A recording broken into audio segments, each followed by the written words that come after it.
যদি আপোনাৰ পেন কাৰ্ডখন লছ হৈছে বা ডেমেজ হৈছে, গতিকে সেই পেন কাৰ্ডখন আপুনি আপোনাৰ মোবাইলতে কেনেকৈ আপুনি এপ্লাই কৰিব পাৰিব বা কেনেকৈ আপুনি ৰিপ্ৰিণ্ট কৰিব পাৰিব। চাওক এই ভিডিঅ'টো সম্পূৰ্ণকৈ A to Z আপোনাক মই দেখুৱাই দিম। এখন পেন কাৰ্ড কেনেকৈ আপুনি ৰিপ্ৰিণ্ট কৰিব পাৰিব বা কেনেকৈ আপুনি এপ্লাই কৰিব পাৰিব। বলক ভিডিঅ'টো আৰম্ভ কৰোঁ। প্ৰথমে আপুনি আপোনাৰ মোবাইলৰ গুগল ব্ৰাউজাৰটো অ'পেন কৰি ল'ব। অ'পেন কৰাৰ পিছতে আপুনি ইয়াতে টাইপ কৰিব PAN card reprint. PAN card reprint বুলি আপুনি টাইপ কৰিব। ইয়াতে যিটো পেন কাৰ্ড ৰিপ্ৰিণ্ট আহি গৈছে ইয়াতে ক্লিক কৰিব।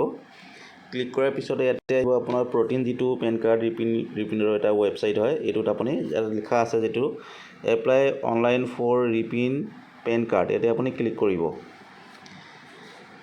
ক্লিক কৰাৰ পিছতে এই পেজটো অ'পেন হ'ব। মই দেখুৱাই আছোঁ। ইয়াতে আপোনাৰ request for reprint of PAN card বুলি আহিব। ইয়াতে আপোনাৰ যিবিলাক ডিটেইলছ দিছে এতিয়া আপুনি এইবিলাক ফিল আপ কৰিব লাগিব। তেনেকৈ আপোনাৰ ইয়াতে পেন নাম্বাৰটো দিব লাগিব। মই ইয়াতে পেন নাম্বাৰটো দি দিছোঁ।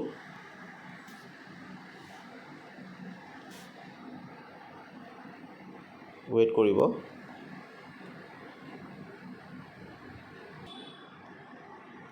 পেন নাম্বাৰটো দি দিব আৰু ইয়াতে আপুনি আধাৰ নম্বৰটো দিব লাগিব।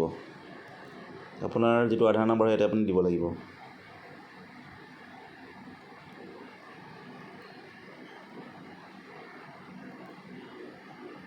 আধাৰ নম্বৰ টাইপ কৰিব।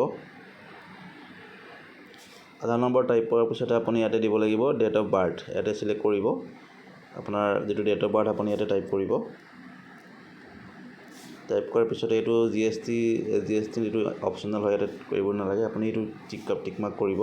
টিক মাৰ্ক কৰাৰ পিছতে I am not or a report বুলি যিটো ক্লিক কৰিব। ক্লিক কৰাৰ পিছতে আপুনি ইয়াতে ছাবমিট কৰিব।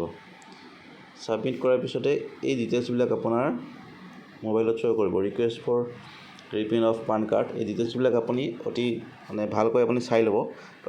কাৰণ আপোনাৰ এই এড্ৰেছটোতে আপোনাৰ এই পোষ্ট অফিচৰ জৰিয়তে পেন কাৰ্ডটো আপোনাৰ ঘৰলৈকে আহিব। এইটো কমিউনিকেশ্যন এড্ৰেছটো ভালকৈ আপুনি চাই ল'ব।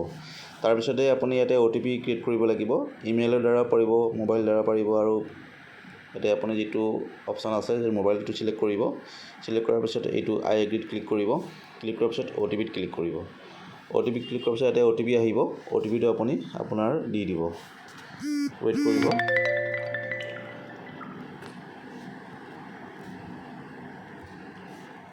OTP দিয়াৰ পিছত ভেলিডেট কৰিব। ভেলিড কৰাৰ পিছতে ইয়াতে আপুনি দেখিব ইয়াতে আপুনি এটা চাৰ্জ আপুনি এটা মোড অফ পে'মেণ্ট আপুনি এটা পে'মেণ্ট কৰিব লাগিব। ইয়াতে দেখা আছে ফ্ৰী ইনক্লুডিং GST 50 ৰুপিজ। ইয়াতে আপুনি 50 ৰুপিজ এটা পে' কৰিব লাগিব। পে' কৰাৰ পিছতে ইয়াতে ক্লিক কৰিব। ক্লিক কৰাৰ পিছত প্ৰচেছ ফৰ পে'মেণ্ট ইয়াতে ক্লিক কৰাৰ পিছত আপুনি যেতিয়া পে'মেণ্টটো ছাকচেছফুল হৈ যাব তেতিয়া আপোনাৰ মোবাইলত মেছেজ পাব আৰু 7 ৱৰ্কিং ডেইজৰ ভিতৰত পেন কাৰ্ড যিটো ডিপাৰ্টমেণ্ট হয় ডিপাৰ্টমেণ্টে আপোনাৰ যিটো কমিউনিকেশ্যন এড্ৰেছ হয় এড্ৰেছটোলৈকে আপোনাৰ যিখন পেন কাৰ্ড আপুনি এপ্লাই কৰিছিলে এইটো আপোনাৰ ঘৰত আপোনাৰ পোষ্ট অফিচৰ জৰিয়তে আপুনি পাই যাব। এনেকৈ আপুনি আপোনাৰ মোবাইলতে অতি সহজতে ডেমেজ হোৱা পেন কাৰ্ড বা ৰিপ্ৰিণ্ট যদি কৰিব বিচাৰিছে আপুনি অতি সহজতে কৰিব পাৰিব। ভিডিঅ'টো আছিলে ইমানখিনিয়ে। যদি ভিডিঅ'টো ভাল লাগিলে লাইক কৰিব, শ্বেয়াৰ কৰিব আৰু মোৰ মনৰ কথা চেনেলটো ছাবস্ক্ৰাইব কৰি দিব। থেংক ইউ, ধন্যবাদ।